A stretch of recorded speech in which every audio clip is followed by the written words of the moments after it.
जय हिंद दोस्तों। कुछ लोगों के मन में एक सवाल जरूर आ रहा होगा, यदि जिस प्रकार का आंदोलन चल रहा है दिल्ली में जंतर मंतर में, उसके बाद क्या होगा, उसके बाद क्या होना चाहिए? क्या फिर से कोई दूसरी पार्टी आ जाए?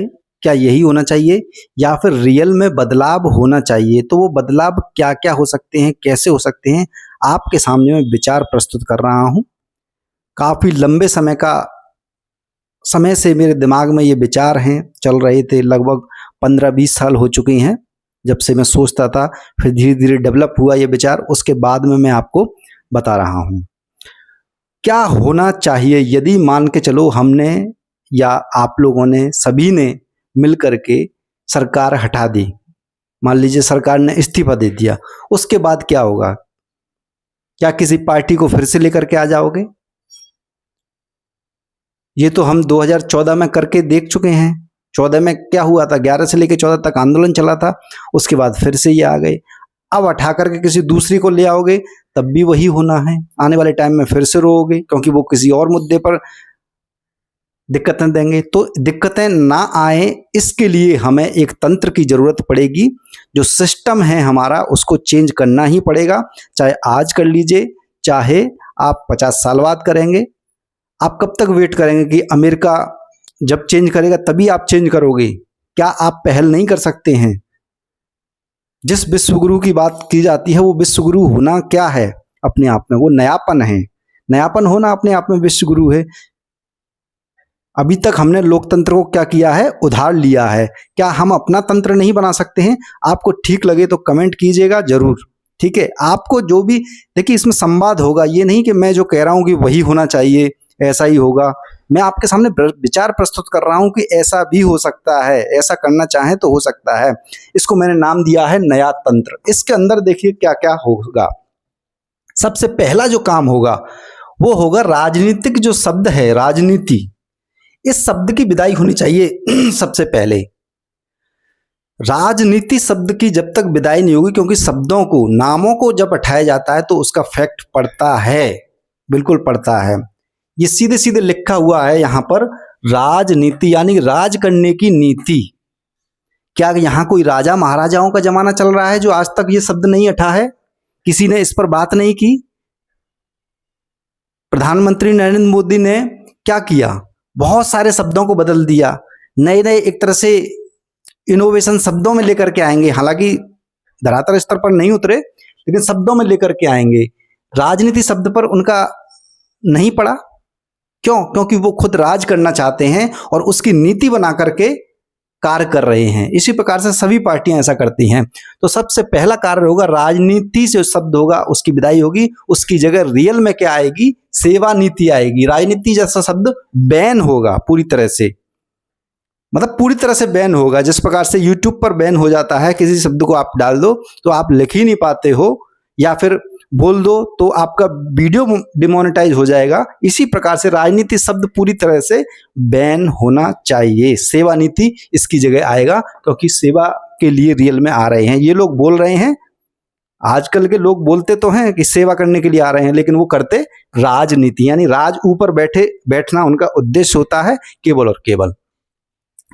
दूसरे नंबर पर क्या किया जाएगा? पार्टी तंत्र की विदाई की जाएगी। जो भी पार्टी सिस्टम है, आज हम पार्टियों के गुलाम बन चुके हैं। मैंने इस पर एक प्रस्तावना भी लिखी थी, जो कि हमारे संविधान की प्रस्तावना है। हम भारत के लोग भारत को एक संपूर्ण प्रभुत्व संपन्न समाजवादी पंत्र निरपेक्ष लोकतंत्रात्मक गणराज्य बनाने के लिए, इस प्रकार की जो हमारे संविधान की प्रस्तावना है, उसको मैंने बड़े अच्छे से लिखा था। आज रियलिटी क्या है? हम भारत की पार्टियों के गुलाम, इस प्रकार से लिखा था। हम भारत के लोग नहीं हैं, हम भारत की पार्टियों के गुलाम हैं रियल में।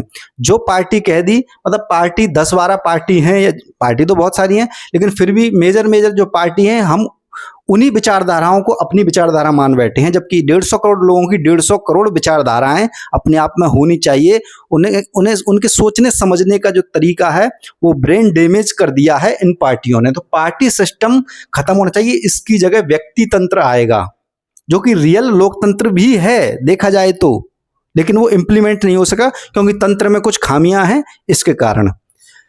तीसरा आपका होगा आईएएस आईपीएस जो तंत्र है उसकी विदाई होगी। जो सिविल सर्विसेज के नाम पर जो ढोंग होता है देश के अंदर, वो विदाई होगी और 100% होनी चाहिए।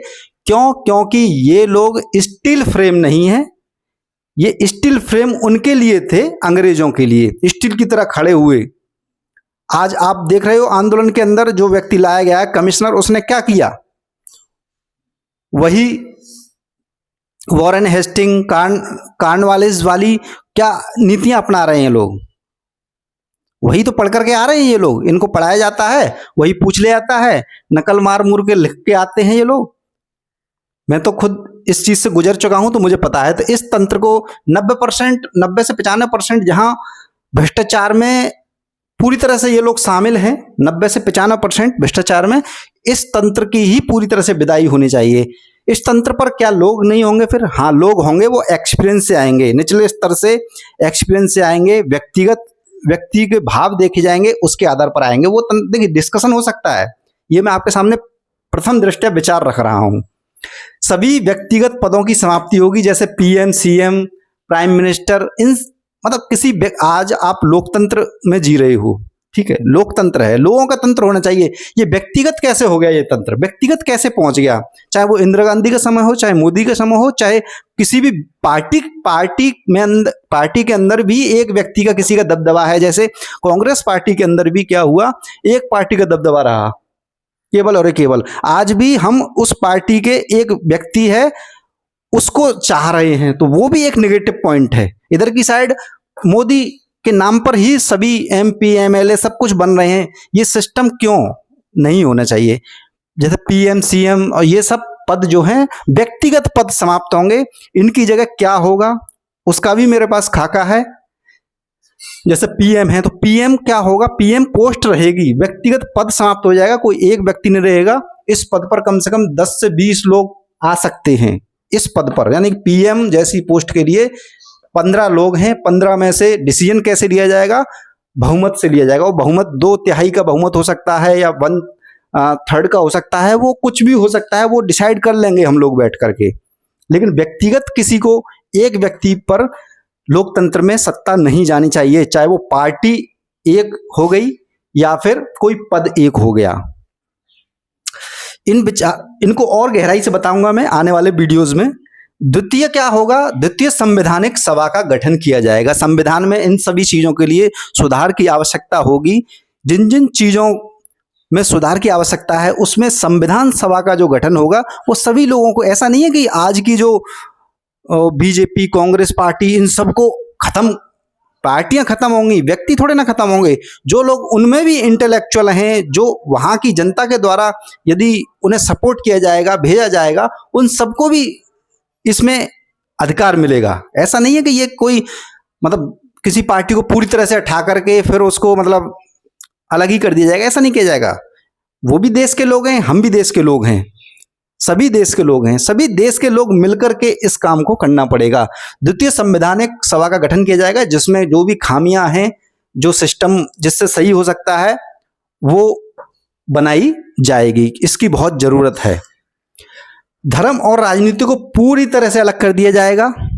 ये चीज हमने यहाँ पर भी देख ली, विदेशों में भी देखी, धर्म का कैसे यूज होता है, यहाँ पर भी देख लिया किस प्रकार से राजनीति में धर्म का प्रयोग करके आप किसी के सेंटीमेंट को से खेल करके सत्ता में आकर के आप लड़ाई बढ़ाई, मतलब बहुत सारी चीजें जो आजकल जैसी होती हैं हिंदू, मुस्लिम या अन्य धर्मों से एक तरह से घृणा, वो सारी चीजें खत्म की जाएंगी। अगर किसी ने धार्मिक रूप से राजनीति में कोई भी, जैसे आप पीएम बन गए और जाकर के किसी मंदिर में क्या कर रहे हो, मंदिर में पूजा पाठ दिखा रहे हो, जाना गलत नहीं है, ना मंदिर गलत है, ना मस्जिद गलत है।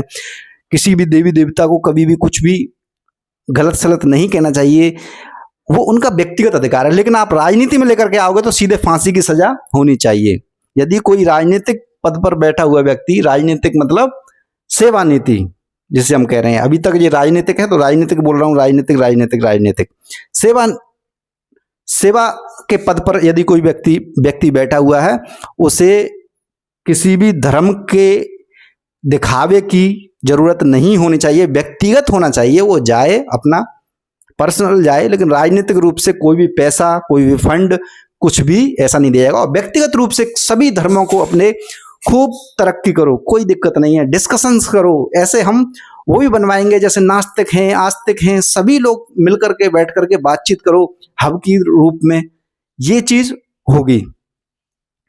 भारत के आर्थिक तंत्र को सार्वजनिक किया जाएगा। जैसे भारत की संचित निधि है, उसमें जो पैसा आ रहा है वो आपके लिए लाइव होगा, लाइव। जैसे आपके पैसे को लाइव कोई भी ट्रैक कर सकता है, यानी सरकार आपके पैसे को ट्रैक करती है ना, करती है। जैसे मान लीजिए आपके पास कितना पैसा है, वो सब कुछ सरकार को पता है, ठीक है। Aadhaar, mobile number, PAN card number, इन सब के जरिए से उसे पता है। लेकिन क्या आपको पता है कि जो लोग सत्ता में बैठे हुए हैं उनके रियल अकाउंट में कितने पैसे हैं, कितनी जमीनें हैं? वो जो दिखा देते हैं वही रहती हैं, लेकिन क्या लाइव दिख रही हैं, कहाँ ट्रैक की जा सकें? तो हम आज एआई के ज़माने में जी रहे हैं, डिजिटल ज़माने में जी रहे हैं। आज हम एक इतनी मजबूत वेबसाइट बनाएंगे जिसमें पूरी सिस्टम का जो पैसा होगा उसको आप ट्रैक कर सकते हो, ऊपर से लेकर निचले व्यक्ति तक ट्रैक कर सकते हो। जैसे कितना पैसा कहाँ से आया, कलेक्ट हुआ, वो डल गया संचित निधि में, तो आपको दिख रहा है कि इतना संचित निधि में, इस संचित निधि में डिफेंस में इतना खर्च किया, तो वो डिफेंस में जो खर्च किया वो नहीं, वो किस अकाउंट में गया वो भी आपको दिखाई देगा, लाइव ट्रैक। आप चाहो, आम जनता चाहे तो वहां पर जाकर के, जहां पर ये पेमेंट किया गया है वहां पर जाकर के चेक कर सकती है रियल में कहां से कौन सी फंडिंग इस टाइप की आ रही है, वो सब कुछ लाइव ट्रैक होगा, लाइव ट्रैक सिस्टम पैसे का होगा। और सबसे बड़ी बात, फिजिकल जो मुद्रा है, जो भौतिक मुद्रा है, जिसे नोट कहते हैं हम, वो पूरी तरह से धीरे धीरे समाप्त कर दी जाएगी लगभग अगले 10 साल के अंदर, अगले 10 साल के अंदर।